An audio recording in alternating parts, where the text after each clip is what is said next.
Le ton monte d'un cran au sein du Parti conservateur à moins de 6 semaines du référendum sur la sortie ou le maintien du Royaume-Uni dans l'Union européenne. Le Premier ministre David Cameron, en faveur du maintien de son pays dans l'Union, a martelé son message lors d'un meeting samedi à Oxfordshire. Si nous votons pour quitter l'Union européenne le 23 juin, nous voterons pour des prix plus élevés, pour moins d'emplois, pour une croissance plus faible, potentiellement pour une récession. C'est la dernière chose dont notre économie ait besoin. Son rival Boris Johnson, chef de file des pro-Brexit, a comparé la campagne au combat de David contre Goliath, sous-entendant que les élites pro-européennes n'auraient peut-être pas le dernier mot.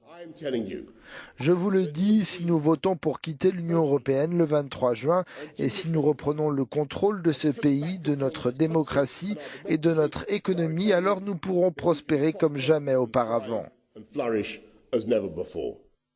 L'ancien maire de Londres est allé bien plus loin dans une interview au Sunday Telegraph en estimant que l'Union européenne se comporte comme Adolf Hitler en essayant de créer un super-État.